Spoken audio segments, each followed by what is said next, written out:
అంతర్జాతీయ మార్కెట్లో బంగారం వెండి ధరలు తగ్గడంతో మన దగ్గర సైతం వాటి ధరలు తగ్గాయి. ఇరాన్ యుద్ధ సమయంలో $120 వరకు వెళ్లిన క్రూడ్ ఆయిల్ ధరలు 40% వరకు తగ్గాయి. అయినా వినియోగదారులకు మాత్రం ఊరట లభించడం లేదు.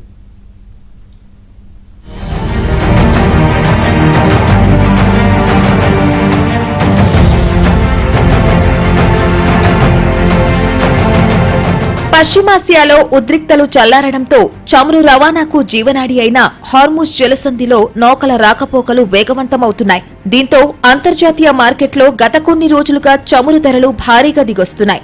తాజాగా బ్రెంట్ క్రూడ్ ధర అమెరికా ఇరాన్ యుద్ధం ముందు స్థితికి పడిపోవడం ఊరటనిస్తోంది. బ్రెంట్ క్రూడ్ ధర $120 నుంచి బ్యారెల్ ధర $72లకు వచ్చేసింది. అంటే ఇటీవలి గరిష్టం నుంచి 40% వరకు తగ్గింది.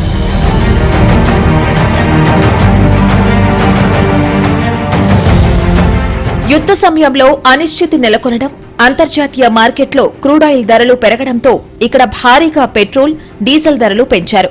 వెస్ట్ టెక్సాస్ ఇంటర్మీడియట్ క్రూడాయిల్ ధర $70 కన్నా తక్కువకు పడిపోయింది. 24 గంటల్లో హార్ముజ్ జలసంధి మీదుగా కనీసం 2 కోట్ల బ్యారెళ్ల చమురు రవాణా అయినట్లు అమెరికా తెలిపింది. రాబోయే రోజుల్లో చమురు రవాణా యుద్ధం మునుపటి స్థాయికి పెరుగుతుందని అంచనా వేసింది.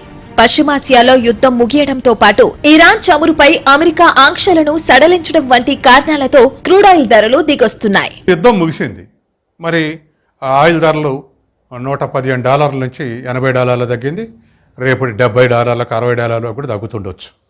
ఇలా తగ్గినప్పుడు ఎందుకు గతంలో తగ్గించలేదు, ఇప్పుడు తగ్గించట్లేదని అంటే ఒకటే కారణం, ఆయిల్ కంపెనీల గతంలో నష్టాలు వచ్చినాయి యుద్ధకాలంలో, కాబట్టి అవి పూడ్చుకునేంత వరకు తగ్గించే అవకాశం లేదని చెప్తారు. మొదటి జవాబు అది చెప్తారు. తర్వాత రెండవది, ఇదే విధంగా ఆ ఇంటర్నేషనల్ మార్కెట్లో ధర తగ్గినప్పటికీ తగ్గించకుండా ఉండడానికి కారణం ఏంటంటే కేంద్రం రాష్ట్రాలు కూడా ట్యాక్సులు వసూలు చేసుకుంటున్నాయి. 1 లీటర్ పెట్రోల్ మీద కేంద్రం సుమారు $12 వసూలు చేస్తుంది.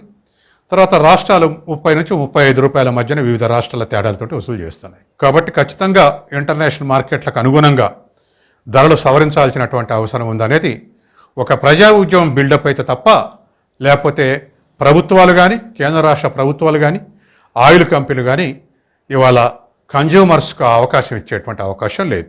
అటు బంగారం, వెండి ధరలు కూడా తగ్గుముఖం పట్టాయి. అంతర్జాతీయ మార్కెట్లో ఔన్స్ బంగారం ధర $3,996లకు చేరింది. వెండి ధర $57.35 వద్ద ట్రేడ్ అవుతోంది. దీంతో హైదరాబాద్ విపణిలో 24 క్యారెట్ల మెలిమి బంగారం 10 గ్రాముల ధర $1,44,000 పలికింది. కిలో వెండి ధర $2,22,000కు దిగి వచ్చింది. మల్టీ కమోడిటీ ఎక్స్చేంజిలో గోల్డ్ ఫ్యూచర్స్ ధర 1.41 లక్షలు, వెండి ఫ్యూచర్ ధర కిలో $2.13 లక్షల దగ్గర ట్రేడ్ అయింది.